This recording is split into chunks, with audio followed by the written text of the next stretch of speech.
کہ جہاں تم یہ دیکھو کہ یہ جہیز کا لالچی ہے تو ایسی جگہ رشتہ ہی نہ بھیجو۔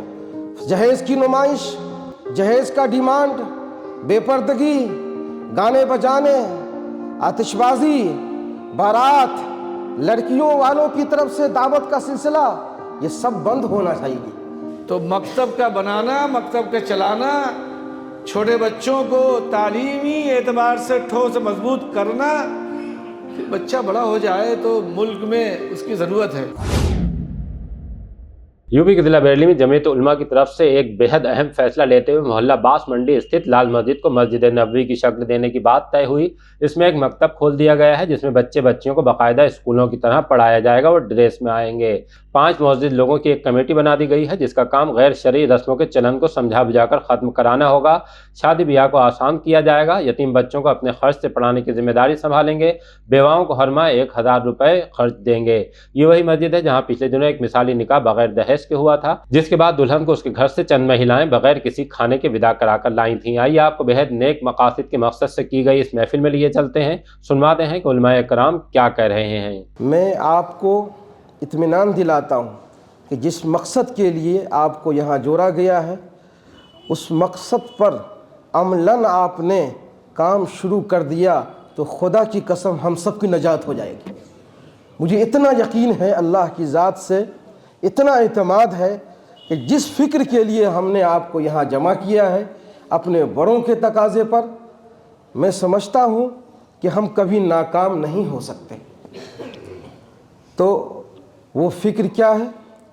آپ حضرات کو موجودہ حالات کا علم ہے، اس میں ہم کوئی تفصیل میں جانا نہیں چاہتے۔ پورے ملک کے اندر جہاں اسلام اور ملک دشمن طاقتیں ملک و ملت کے مفاد کے لیے اچھے نظریات نہیں رکھتی ہیں، ملک بھر میں بڑے ہی زور و شور کے ساتھ یہ تحریک چلائی جا رہی ہے کہ مسلمانوں کے بچے بچیوں کو کہ دل و دماغ سے عقیدہ توحید و رسالت صلی اللہ علیہ وسلم اور آخرت کو نکال کر ارتداد کے پنجرے میں قید کر کے ملک کا باغی بنا دیا جائے۔ ان حالات میں ہم سب کی ذمہ داری بنتی ہے کہ ہم دشمنان اسلام کی سازشوں پر خاموش نہ رہیں، اور سب سے پہلے ہم اپنے صفوں کے اندر جو بگاڑ ہے اس بگاڑ کو دور کرنے میں کامیاب ہو جائیں۔ اللہ تعالی ہمارے مسائل کو آسان فرما دے گا۔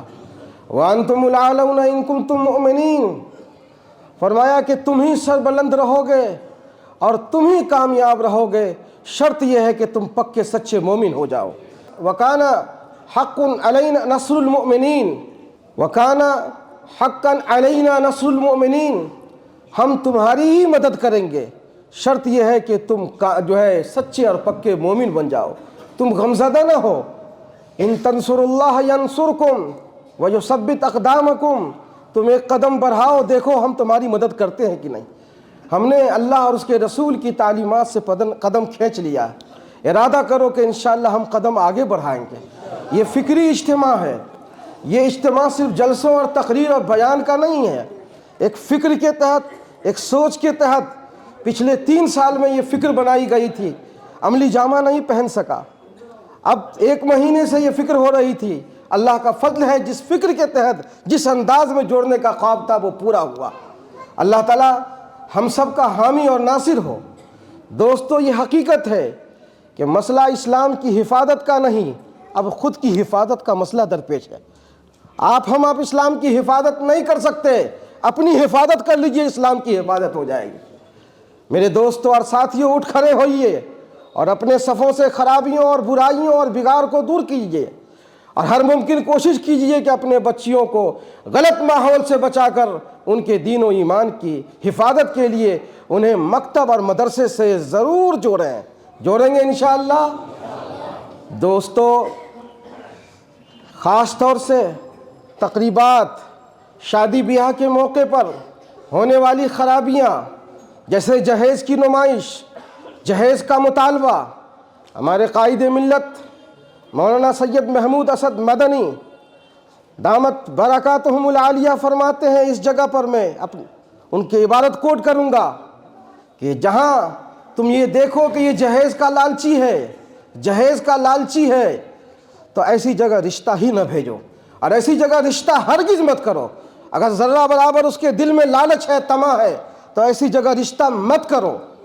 میرے عزیز دوستوں اور ساتھیوں، جہیز کی نمائش، جہیز کا ڈیمانڈ، بے پردگی، گانے بجانے، آتش بازی، بارات، لڑکیوں والوں کی طرف سے دعوت کا سلسلہ، یہ سب بند ہونا چاہیے۔ آپ ہیں اس بات پر متفق؟ لڑکیوں کی شادیاں نہیں ہو رہی ہیں، ان کے دمے گھٹ رہے ہیں۔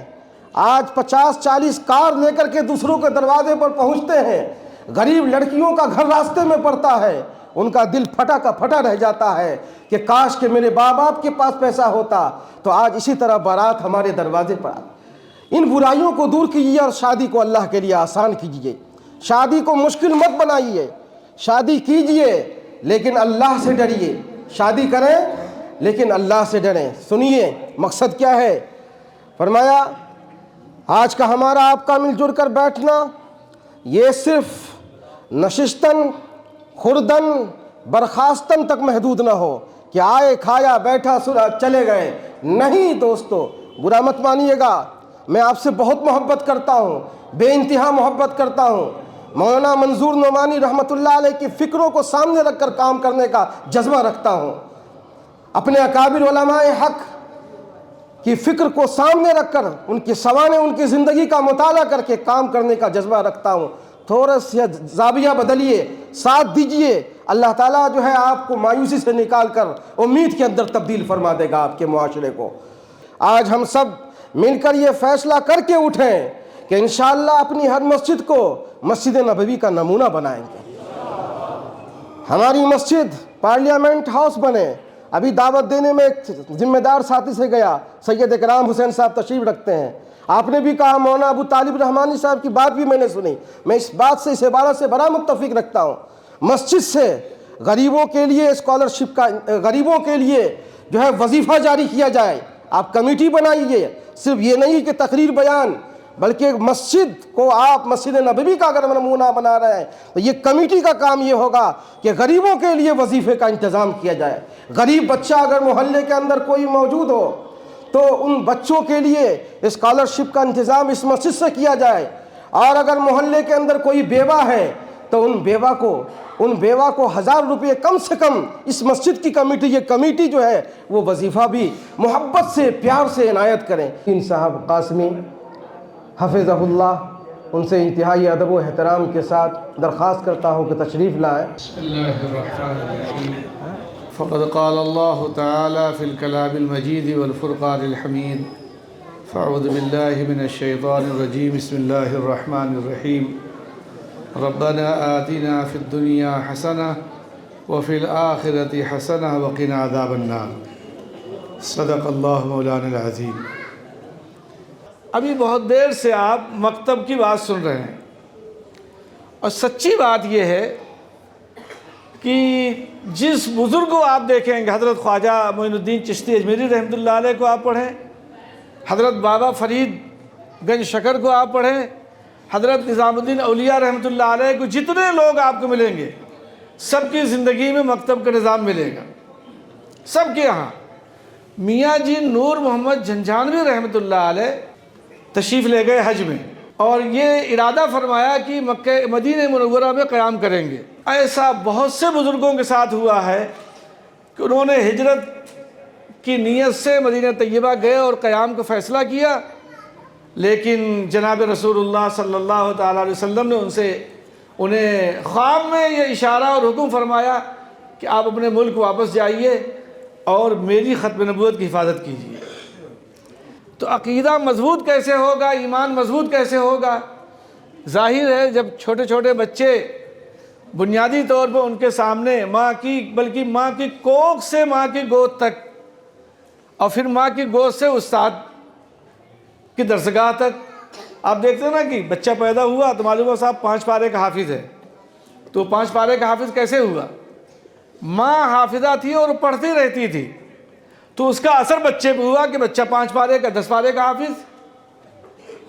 تو مکتب کا بنانا، مکتب کا چلانا، چھوٹے بچوں کو تعلیمی اعتبار سے ٹھوس مضبوط کرنا، پھر بچہ بڑا ہو جائے تو ملک میں اس کی ضرورت ہے۔ اور مکتب جو بنیاد ہے، ریڑھ کی ہڈی، ہم سب کے ایمان کی ریڑھ کی ہڈی، جب بچہ مکتب میں سے نکلے گا تبھی وہ تبلیغی جماعت میں جائے گا، پھر کسی اور دینی تحریک سے وابستہ ہوگا، اور پھر وہ کسی اور دینی تحریک سے وابستہ ہوگا۔ اور اگر بنیادی طور پہ وہ ایمان کی پختگی اور ایمان کی مضبوطی اس میں نہیں ہے تو ظاہر ہے اس کی رہنمائی صحیح طرح سے کیسے ہوگی، وہ آپ حضرات اس کو اندازہ لگا سکتے ہیں۔ یہاں ابھی میں نے دیکھا ہے بچیاں بیٹھی ہوئی، یہ ذرا بیچ میں بچیاں، تو انہیں کھڑا کریے، تو انہیں کھڑا کریے، ان بچیوں کو کھڑا کریے ذرا سا۔ یہ دیکھیے، یہ اسکارف ہے جو جمعیت علماء نے بچیوں کے لیے بنایا ہے کہ اس اسکارف کے ذریعے سے بچیاں مکتب میں جائیں۔ بڑی چھوٹی بچیوں کو بھی کوئی مدرس نہ پڑھائے بلکہ معلمات، اور چھوٹے بچوں کے لیے بھی باقاعدہ یونیفارم۔ آپ دیکھتے ہیں جب ہمارا بچہ اسکول میں جاتا ہے تو کس قدر تیار ہو کر کے، اور پھر کیسا اس کا استقبال ہوتا ہے۔ یہاں بھی ابھی ہم نے حضرت مفتی صاحب سے گزارش کی کہ آپ اپنی گفتگو میں اس کا ذکر فرمائیے کہ جو اساتذہ اور علماء اپنے یہاں مکاتب کا نظام شروع کریں گے تو اس کا باقاعدہ جمعیت علماء میں ٹریننگ کا نظام ہے، تربیت کا، 7 روز کا ہے، 3 روز کا ہے، جتنا لوگ وقت دے سکیں اور قبول کر سکیں تاکہ اس پورے نظام کو داخل کیا۔ ملک بھر میں جمعیت علماء کے تحت مکاتب کا نظام چل رہا ہے، اب ہو سکتا ہے کہ 50 کے قریب ہو گیا ہو، 6 مہینے پہلے کی رپورٹ ہے، 48,000 مکاتب کا نظام۔ اسی حساب سے اس میں 20,000 سے زائد منظم ہیں، کچھ غیر منظم ہیں۔ جب شروع ہو جائیں گے تو کسی بھی آدمی کو اپنے بچے کے لیے 100 روپیہ فیس دینے میں کیا مشکل ہے؟ کوئی آدمی اپنے بچے پر 100 روپیہ کیوں نہیں خرچ کر سکتا؟ آج ہر آدمی سوچتا ہے میرا بچہ دینی دنیاوی دونوں اعتبار سے اس میں صلاحیتیں ہوں۔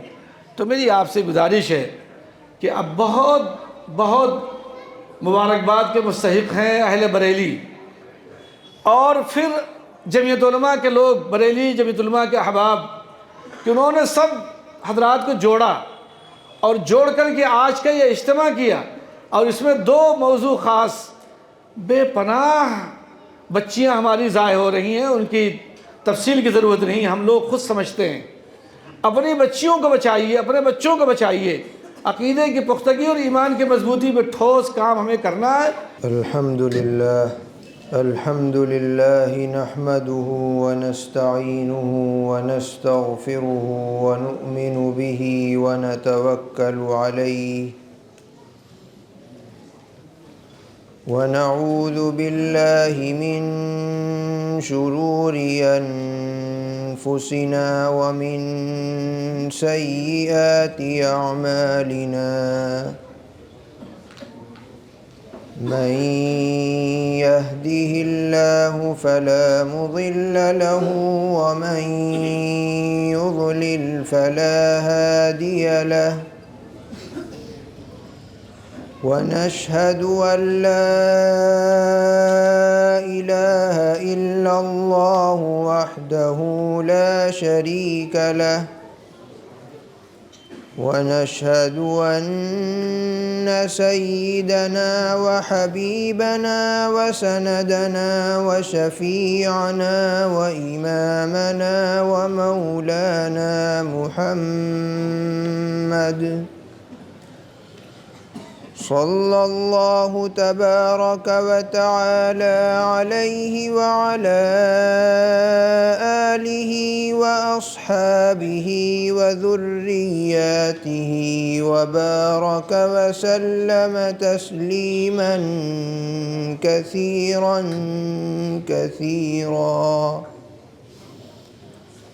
أما بعد فأعوذ بالله من الشيطان الرجيم. بسم الله الرحمن الرحيم.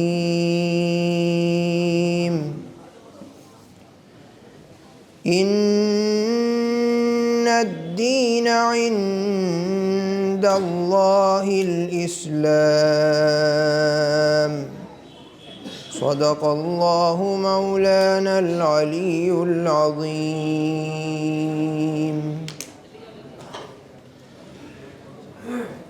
حضرات علماء اکرام، بھائیوں اور بزرگوں،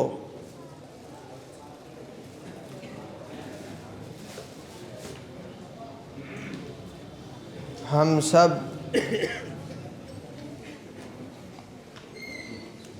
اللہ کے عطا کردہ دین سے وابستہ ہیں۔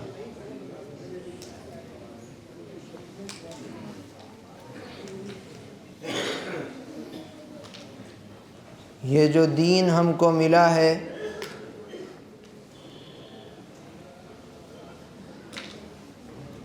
یہ کسی جماعت کا بنایا ہوا نہیں ہے، یا کسی انسان کا بنایا ہوا نہیں ہے، بلکہ اللہ تعالیٰ نے اس کے سارے احکامات مقرر کیے ہیں، اور اللہ کا شکر ہے کہ اللہ تعالیٰ نے ہم سب کو اس دین سے جوڑ کر رکھ رکھا ہے۔ اللہ تعالیٰ چاہتے تو ہمیں آسمان بنا دیتے، زمین بنا دیتے، جانور بنا دیتے، لیکن اللہ کا کتنا بڑا فضل و کرم ہے کہ اللہ نے سب سے بہترین مخلوق ہم سب کو بنایا، اشرف المخلوقات، اور پھر اس بہترین مخلوقات میں سے بھی اپنے دین سے وابستہ کر دیا، اپنا یقین ہمارے دل میں بٹھا دیا۔ اس دنیا میں کتنے بڑے بڑے عقل مند ہیں جن کی عقلوں پہ دنیا والے ناچ رہے ہیں، بڑی بڑی حکومتیں چلا رہے ہیں، لیکن اللہ کا یقین ان کو نصیب نہیں ہے۔ تو وہ عقل کس کام کی جو اللہ کو نہ پہچان سکے؟ وہ حکومت کس کام کی جو اپنے خالق اور مالک کو نہ پہچان سکے؟ کتنا بڑا فضل و کرم ہے کہ اللہ تعالیٰ نے ہم غریبوں کو اپنا یقین عطا کر رکھا ہے۔ اللہ سے ہر وقت یہ دعا کرنی چاہیے کہ اللہ تعالیٰ مرتے دم تک اسی یقین پر قائم رکھے۔